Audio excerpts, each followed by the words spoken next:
Ang maiinit na balitang dapat niyong tutukan sa One North Central Luzon ngayong Martes. Exclusive. Mahigit 20 katao arestado sa magkakahiwalay na operasyon ng PIDEA at PNP sa Dagupan City. Pass-through charges na kasama sa binabayaran sa kuryente, ipinaliwanag ng Senpelco. Malaking bilang ng mga tricycle driver, unti-unti nang bumabalik sa pamamasada matapos ang magkakasunod na rollback. At mga litson at higanteng kakanin, tampok sa kapistahan sa Cagayan at Nueva Ecija. Ito ang GMA Regional TV, One North Central Luzon. Magandang hapon, ako po si Chris Zuniga.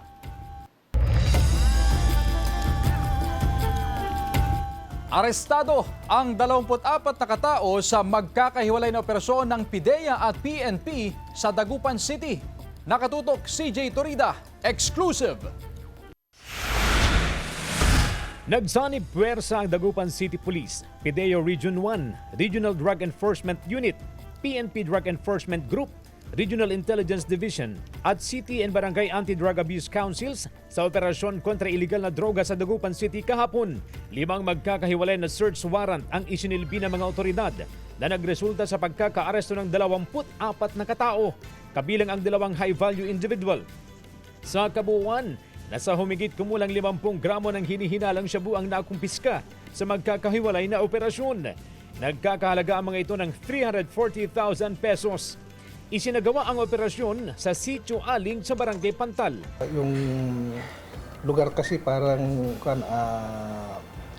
magandang taguan ng mga addict and drug pushers at pinagaganapan din ng mga patsisyon. Itong operation na to, inilaunch po natin para once for all, tigilan na at isanitize natin itong lugar na to na balitang pinamabugaran ng mga nagbebenta ng illegal na droga. Isa sa mga nahuli sa operasyon, ang 63 anyos na senior citizen na ngayon nasa detention facility ng DCPO.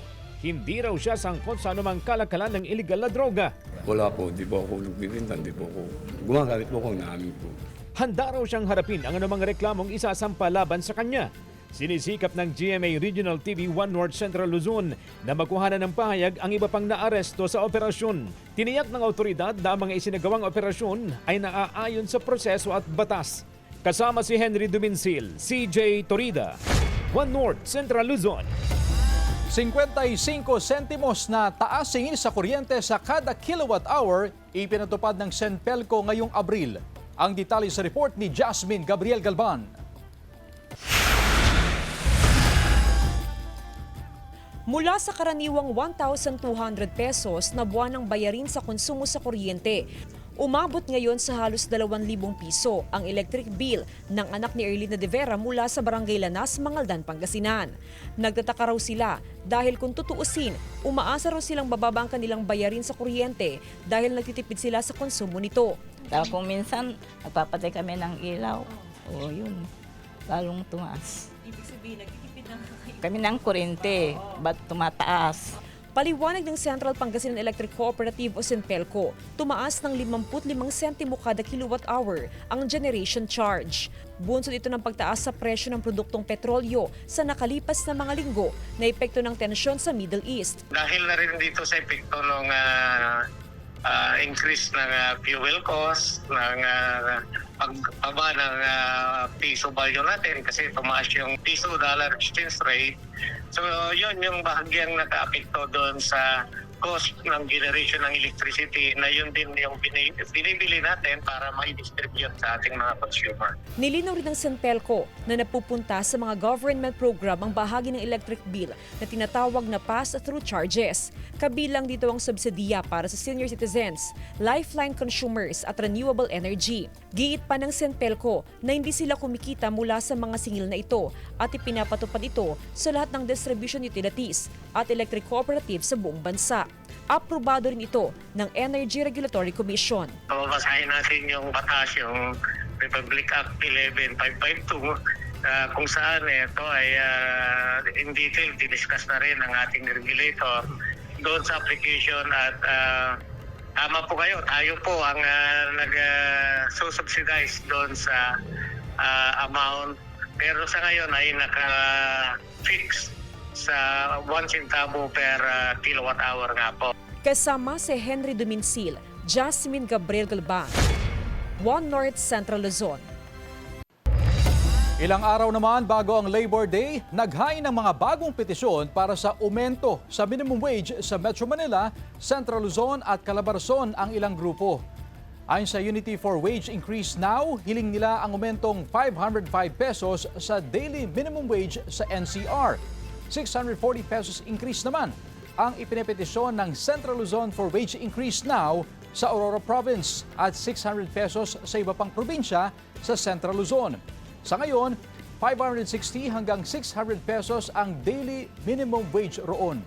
Sa Calabarzon, 600 hanggang 692 pesos na wage increase ang hiling ng Workers Initiative for Wage Increase Southern Tagalog.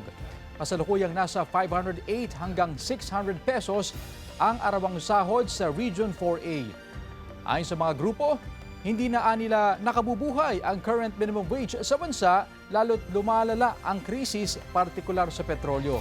Ito raw ang kanilang hakbang dahil hindi umano sinusuportahan ng Administrasyong Marcos ang mga manggagawa. Dagdag bawas sa presyo ng mga produktong petrolyo ipinatupad ngayong araw. Narito ang report. Sa ikatlong sunod na linggo, muling nagpatupad ng bawas presyo sa produktong petrolyo ang mga kumpanya ng langis ngayong araw. Halos 13 piso ang rollback sa kada litro ng diesel. Lampas 15 piso naman ang tapya sa kerosene. Pero ang gasolina may taas presyong 53 sentimo. Paliwanag ng Energy Department, epekto yan ng presyuhan ng langis sa world market. Bagamat may pagsirit sa presyo ng gasolina ngayong linggo, malaki naman daw ang naitalang bawas sa presyo sa nakalipas na 2 linggo. Kaya ikinatuwa pa rin ito ng Asosasyon ng mga Toda sa Dagupan City. Kahit papaano raw, nakababawi na rin sa kita kumpara sa nakaraang buwan. Unti-unti na rin nakababalik ang mga tricycle driver sa pamamasada na natenga noon dahil sa mataas na presyo ng gasolina. Nakakabalik na, almost 90% na nakabalik na yung mga mga membro ko, mga tricycle driver. So nagpapasalamat pa rin kami dahil maski paano nabawasan ng konti yung gasolina. It's a good indication that we are having a good oil price ngayon, bumabalik, bumababa, and makakatulong din ito sa economy natin dahil dahan-dahang babawi yung mga prices natin. Samantala, sa gitna ng National Energy Emergency, nagtakda ang pamahalaan ng minimum at maximum na presyo sa ipatutupad na oil price adjustment ng mga kumpanya ng langis. Sa pamamagitan nito, magkakaroon ng limit. Ibig sabihin, may minimum sa rollback at may maximum din sa price increase. Ibig sabihin, hindi sila pwedeng hindi sumunod sa utos ng gobyerno na pag bumaba ang world market natin, world oil price, bababa din dapat dito. So, it is mandated kasi talagang susunod sila sa government. So, Kasama si Henry Duminsil, CJ Torida, One North Central Luzon. At sa puntong ito mga kapuso, atin namang alamin ang reaksyon ng mga motorista at tricycle driver sa Kalasyaw, Pangasinan ukol sa oil price adjustment. May live report si Jasmine Gabriel Galban. Jasmine? Panibagong oil price adjustment ang ipinatupad ng mga kumpanya ng langis ngayong araw at ngayong umaga nga, Chris, ay malaki yung tapyas sa kada litro ng diesel. Sa nakalipas sa 3 linggo, Chris, ay halos kalahati ng ibinaba sa presyo ng diesel. 3 weeks ago, Chris, ay nasa 160 kada litro ang diesel sa iba't ibang mga gasolinahan sa probinsya ng Pangasinan. Pero ngayong araw, Chris, ay nasa 80 pesos na ang kada litro ng diesel. Bagay na ipinagpapasalamat ng transport sector dahil kahit papaano ay makakatulong yung tapyas sa kada litro ng diesel sa kanilang arawang kita. Ngayon, alamin natin, Chris, yung reaksyon ng ating mga kababayan kaugnay pa rin sa, 3 weeks na rollback sa diesel dito nga sa ating bansa. Alamin natin kung ano ba yung kanilang masasabi, ano ba yung kanilang reaksyon, ito ba ay nakakatulong sa kanilang araw-araw na buhay. Ito si Kuya, isang tricycle driver. Kuya, good afternoon, Kuya. Kumusta? Kumusta ang pamamasada natin ngayon? Medyo mahina ako tulad sa galing ako sa Toda ho namin. Kaya sobrang hina. Kaya pumunta ako dito, nag-iikot-ikot. Para maghanap ng pasahero, no? Pero Kuya, kumusta? Dahil syempre ngayong linggo ay panibagong pagbaba sa diesel. Kumbaga ilang linggo na tuloy-tuloy yung pagbaba sa presyo ng diesel. Malaking bagay yun para sa atin ng mga transport sector, mga driver, tsuper. Medyo nakatulong yun ma'am kasi madidivide yun sa gasolina eh. May dadagdag sa tubo namin. Yung pa rin, hindi pa rin talaga bumabalik sa dati niyang presyo eh. Kaya hirap pa rin mo talaga. So ang kahilingan natin lahat, actually lahat tayo, hiling natin na sana'y bumalik doon sa normal, yung dating presyo kumbaga no? Oo. Oo. Para kahit paano, Eh mas bumantayo o kaya madagdagan pa yung kita ko namin. totoo. Ayun lang sana bumalik sa dati ma'am. Presyo ng Maraming salamat kuya. Isa pa, siguro ito si kuya, dahil syempre sa kanyang trabaho bilang street food vendor, kuya, kumusta ang kita ngayon? Anong masasabi mo na patuloy yung pagbaba sa presyo ng produktong petrolyo 3 weeks na? Medyo matumal pa rin po yung benta po sa ngayon. Oo, yung presyo sa petrolyo kumusta? Opo, nakakatulong naman na po. Kasi tuloy-tuloy na pong bumababa. Parang 2 linggo na yatang nag-rollback. Opo, kaya sana po magtuloy-tuloy pa yung pagbaba para makabawi na po sa mga benta. Makagaan-gaan na rin po sa mga ibang tao, makabili na rin po ulit. Okay, maraming salamat kuya. Chris, ilan lamang yan sa mga nakapanayam natin mula sa transport sector at ang kanilang patuloy na panawagan o hiling, syempre magtuloy-tuloy pa yung rollback, especially sa presyo nga ng diesel. Samantala, Chris, tuloy-tuloy din yung pamamahagi ng assistance ng national government, hinihintay ng transport sector, na partikular ng One Pangasinan Transport Federation, yung fuel subsidy na manggagaling sa national government. Samantalang ang DSWD sinabi na aside dun sa fuel subsidy ay mamamahagi din sila ng cash assistance sa lahat ng driver dito sa Region 1. Chris? Maraming salamat, Jasmine Gabriel Galban.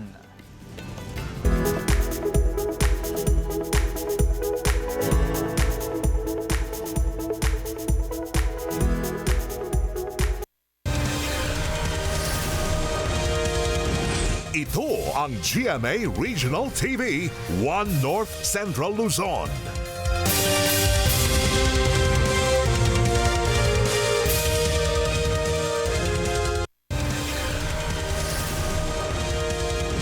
Ito ang GMA Regional TV, 1 North Central Luzon.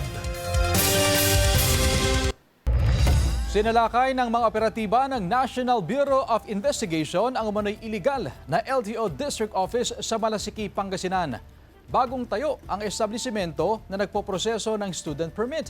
May mga ginagamit din na LTO forms. Ilang buwan na raw ang operasyon nito ayon sa NBI at LTO. Inaalam na ng NBI kung totoong pagmamay-ari ng asawa ng barangay chairman ang sinalakay na tanggapan at kung posibleng may kinalaman ang barangay chairman sa operasyon nito. Patuloy ang investigasyon ng otoridad sa insidente. Criminology student nakuha ng marijuana at shabu sa Bayumbong, Nueva Vizcaya. Yan at iba pang balita sa pagtutok ni CJ Turida. Timbog ang 2 katao sa drug bypass operation ng otoridad sa Bayambong Nueva Vizcaya noong linggo. Nakumpiska sa operasyon ang halos 100,000 pisong halaga ng hinihinalang marijuana at shabu. Mahaharap sa kaukulang reklamo ang 2 na wala pang pahayag. Arestado ang 43 anyos na babae sa drug bypass operation ng otoridad sa San Nicolas, Ilocos Norte. Nakuha sa suspect na itinuturing na top 2 most wanted drug personality sa Region 1 ang halos 7,000 pesos na halaga ng hinihinalang shabu. Sinisikap ng GMA Regional TV na makuhanan ng pahayag ang suspect na mahaharap sa kaukulang reklamo. Sa bisa ng search warrant, inaresto ang 44 anyos na lalaki, tubong Kamalanyugan, Cagayan. Nakuha sa operasyon ang hinihinalang shabu na nagkakahalaga ng 34,000 pesos. Kabilang ang target sa top priority list ng PDEA at PNP. Sinisikap ng GMA Regional TV na makuhanan siya ng pahayag. Hindi na nakapalag ang 41 anyos na lalaki sa drug bypass operation ng otoridad sa Santa Lucia, Ilocos Sur. Nakuha sa suspect na isang high-value individual at miyembro ng Sputnik Gang ang mahigit 1.2 million pesos na halaga ng shabu. Wala pang pahayag ang suspect na mahaharap sa kaukulang reklamo. CJ Torida, 1 North Central Luzon. Samantala, mataas na heat index ilang araw nang naitatala sa Dagupan City. Narito ang report. Kung Kung dati buong araw ipinapasadan ni Mang Marcelo ang kanyang tricycle, pero ngayon, hindi na raw siya bumabiyahe pagsapit ng tanghali. Saka na lang daw siya babalik pagdating ng hapon. Hindi raw niya kinakaya ang sobrang init ng panahon. Pagka ganito kasing oras, ma'am, sobrang init na po eh. Hindi namin alam kung saan kami sisilong eh. Tanghaling tapat, pagka ganito, bas kami ng biyahe. Hindi kaya eh. Pati ang ibang tricycle drivers sa Mangaldan, nagbawas din ng biyahe dahil sa nararanasang matinding init ng panahon. Maging ilang pasahero nag-adjust ng oras ng kanilang paglabas. Ayan, laging nakadala ng minifan tapos water. Sa monitoring ng Pag-asa, naglalaro sa 40 hanggang 42 degrees Celsius ang heat index sa Dagupan City. Kahapon, umabot sa 46 degrees Celsius ang damang init. Mayroon pang possibility na tataas itong heat index natin. Sa ngayon nga, palapit na tayo sa katapusan ng buwan ng Abril. Itong Mayo, obserbahan kung ito ba ay ma-break o malalagpasan itong pinakamataas na heat index. Patuloy ang panawagan ng health authority sa publiko na iwasan ang ma-expose sa araw sa pagitan ng alas 10 ng umaga hanggang alas 2 ng hapon para makaiwas sa heat cramps, heat exhaustion at heat stroke. Kasama si Daryl Peralta, Jasmine Gabriel Galban, One North Central Luzon. Tumitindi pa ang init sa maraming lugar pero hindi pa rin inaalis ang tsansa ng ulan. Buong bansa na ang apektado ng easterlies o yung mainit at maalinsangang hangin. Bukas, base sa latest forecast ng Pag-asa, 13 lugar ang posibleng makaranas ng danger level na heat index. Naabot sa 44 degrees Celsius. Sa datos ng Metro Weather, mataas ang tsansang ulanin ang Ilocos Region, Cagayan Valley, Cordillera at Central Luzon. Matitindi ang buhos ng ulan sa ilang probinsya kaya pwedeng makaranas ng baha o landslide sakaling magtuloy-tuloy ang malalakas na ulan. Posible rin ang ulan sa iba pang bahagi ng bansa. Tents at grills nakahanda na para sa Bangusan Street Party sa April 30. Sundan sa report. Kasado na ang Bangusan Street Party, Kalutan at Dalan na gaganapin sa Huwebes bilang bahagi ng selebrasyon ng Bangus Festival sa Dagupan City. 7 stages para sa mga concert performer, humigit kumulang 500 tents, mahigit 1,000 na ihawan at humigit kumulang 20,000 piraso ng bangus. All-in-one kasiyahan sa kahabaan ng De Venecia Highway Extension. Let's enjoy our party. This is more on a party kasi.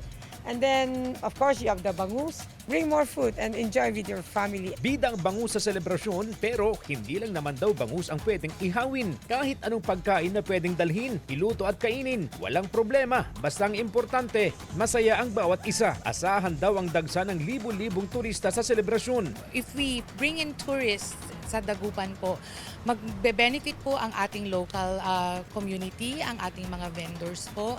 Lahat yan may ripple effect po kasi ang turismo sa ating bayan. So, everybody happy. Kasado na ang seguridad na ipatutupad ng Dagupan City Police. Humigit kumulang 500 pulis ang i-deploy. Kabilang na dyan ang mga force multiplier. Nang nakaraan, nagkaroon tayo ng pickpockets incident sa dami ng tao. Baka may possible stampede. So, yun ang mga babantayan po natin. Ngayon palang excited na ang lahat. Hindi lang sa isang gabi ng musikahan, kundi ang inaabangang bangus encounter ng bawat makikisa sa Kalutan at Dalan. Malalasan mo yung taba, the soft meat of bangus. And then, pag niluluto mo ang bangus ng Dagupan, especially sa grill, ang bango. Malayo pa, maamoy mo na talaga. Yung bangus namin talaga is the tastiest sa buong mundo. Kasama si Henry Duminsil, CJ Torida, One North, Central Luzon. At get ready, Dagupeños! Dahil isang gabi ng saya, kantahan at pasabog na performances ang hatid ng GMA Regional TV. Kasama ang inyong favorite kapuso artists sa Bangus Festival 2026. Nariyan ang cast ng Never Say Die na sila Jillian Ward, David Licauco at Annalyn Baro. Painitin din ang stage ng mga bida ng upcoming Kapuso series na Task Force Firewall na sila Kylie Padilla, Miguel Tan Felix, Buboy Villar, Cheska Fausto at John Vic de Guzman. Hosted by Pepita Curtis. Sa Huwebes na yan mga Kapuso, April 30, 7 p.m. sa GMA Stage, De Venecia Road Extension, Dagupan City. See you there mga Kapuso.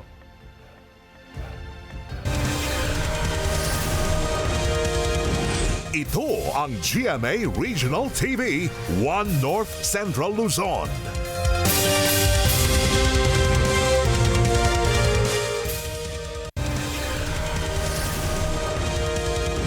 Ito ang GMA Regional TV 1 North Central Luzon. Arestado ang 24 anyos na lalaki sa umano'y pagtutulak ng ilegal na droga sa Barangay Bued, Calasiao, Pangasinan madaling araw kahapon. Nakuha sa sospek na kinilala ng Calasiao Police sa alias na Makmak ang mahigit sa 12 gramo ng hinihinalang shabu na nagkakahalaga ng 83,000 pesos. Maharap sa reklamong paglabag sa Comprehensive Dangerous Drugs Act of 2002 ang sospek. Hindi na siya nagbigay ng pahayag. Bahagi ng isang bahay na sunog sa Mangaldan, Pangasinan. Tutukan sa report. Tinupok ng apoy ang bahagi ng bahay na ito sa Barangay Anolid, Mangaldan, Pangasinan. Mag-alas 4 ng hapon ng Huwebes nang sumiklab ang sunog. Kwento ng may-ari ng bahay, may narinig siyang tila malakas na putok. Paglabas niya ng kwarto, nakita niyang nasusunog na ang kanilang kusina. Nung paglabas ko na, nagbisa ko, bumaba ko, yun, umapoy na sa kusina. Malaki na Malaki na. Mabilis daw ang pagkalat ng apoy. Nasunog maging ang motorsiklong nasa loob ng kusina. Ganon din ang PV at aircon unit na nasa silid na tabi ng kusina. Oo, mabilis. Siyempre, mahangin. Sa investigasyon ng Mangaldan Fire Station, posibleng nagsimula ang sunog sa nakasaksak na refrigerator. Ref, ma'am, na parang nag-overload o nag-short circuit dahil sa mababa sigurong voltahe ng supply ng kuryente. Nagpa-fall po siya doon sa electrical, ma'am. Umabot ng 1 oras bago tuloy ang napula ang sunog na umabot sa unang alarma. Wala namang naiuulat na nasaktan sa insidente. Inaalam pa ang halaga ng danyos ng sunog. Kasama si Daryl Peralta, Jasmine Gabriel Galban, 1 North Central Luzon. Mga kapuso, narito ang ilang paalala ng Bureau of Fire Protection para sa ligtas na paggamit ng LPG tank. Tiyaking sarado ang regulator ng tangke pagkatapos magluto, o bago umalis ng bahay. Para i-check ang kondisyon ng LPG tank, punasan ang hose at valve nito gamit ang tubig na may sabon. Kapag may bula, ibig sabihin ay may singaw. Kung may maamoy namang singaw ng LPG, huwag magsindi ng ilaw at huwag gumamit ng anumang dekuryenteng appliance para maiwasan ang pagliyab. Magbukas agad ng mga bintana at pintuan para sa ventilation. Kapag nagliyab naman ang LPG tank, huwag magpanik. Kumuha ng basang tela at gamitin ito para apulahin ang apoy. Pagkatapos, isara agad ang valve. Bata ang nakihataw sa dance troupe na nagpa-practice sa labas ng kanilang bahay, kinaaaliwan ng netizens. Silipin sa report. Instant hit ang dance practice ng isang grupo sa Quezon City dahil sa unexpected +1 na member. Gina G sa pagsayaw ang 2-year-old na si Jordan na para bang kasali talaga siya sa dance troupe na nagsasanay sa labas ng kanilang bahay. Hindi lang moves, parang inaral din ng bata ang group formation. Kwento ni youth scooper Cristel Paz, magwo-walking lang sana si Jordan kasama ang kanyang lolo matapos ang hapunan. Hindi raw niya akalaing mapapasabak sa sayawan ang kanyang anak.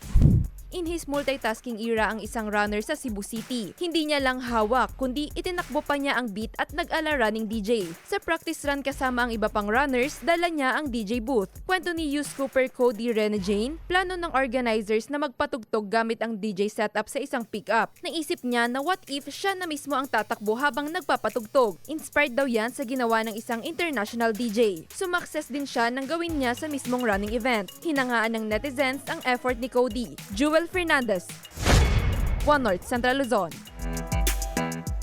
Samantala mga kapuso, inilabas na ang official trailer ng upcoming Kapuso series na The Master Cutter. Kuya Atoy is the man to call. Yan ang patikim sa karakter ni Dingdong Dantes na nagbabalik GMA Prime. Hitik sa atraksyon o aksyon at misteryo ang buhay ni Atoy na ipinaglihiraw kay San Antonio de Padua, na kilalang santo sa simbahang Katolika na nakakahanap ng mga nawawalang gamit. Ipinasilip din sa trailer ang other life ni Atoy na isang hunter at master of disguise na nasasangkot sa iba't ibang labanan. Sabay-sabay nating panoorin ang The Master Cutter sa Netflix May 8 at sa TV premiere nito sa GMA Prime sa May 11. Halos 150 na lechong baboy ipinarada sa Bugay, Cagayan. Silipin sa report. Umabot sa 140 na lechong baboy ang ipinarada sa selebrasyon ng 4th Agri Festival ng lokal na pamahalaan ng Bugay sa Cagayan. Kaisa ang iba't ibang barangay sa bayan sa parada kung saan nasa 100 na lechon ang kanilang ibinida. Nagmula naman ang 40 iba pang lechon sa samahan ng mga magsasaka, TODA, Irrigators Association, PFP, PNP, DepEd at PCG. Layon ng selebrasyon na ipakita ang masaganang industriya ng agrikultura sa bayan ng Bugay. Makulay at higanteng kakanin naman ang pinagsaluhan ng nasa 2,000 katao sa pagdiriwang ng kakanin ng bayan na bahagi ng Palay Festival sa Rizal, Nueva Ecija. May sukat ito na humigit kumulang 29 square meters at inihanda ng 26 barangays at ng Indigenous Peoples Community. Layunin ng aktibidad na ipakita ang mayamang kultura ng bayan pagdating sa iba't ibang uri ng kakanin na gawa sa malagkit, pati na rin ang tradisyon at kabuhayan ng mga Rizalenyo. Nasa mahigit 20 bangka ang lumahok sa fluvial procession na bahagi ng Digit Sayahan Festival sa Dinalungan, Aurora. Patok sa mga manonood ang mga mother bangka na binihisan na makukulay na palumuti na hango sa mga yamang dagat. Sinundan ito ng mga maliliit na bangka. Taon-taon ginaganap ang fluvial procession na nilalahukan ng mga mangingisda bilang bahagi ng kanilang pasasalamat sa biyaya ng dagat. Jewel Fernandez, One North Central Luzon.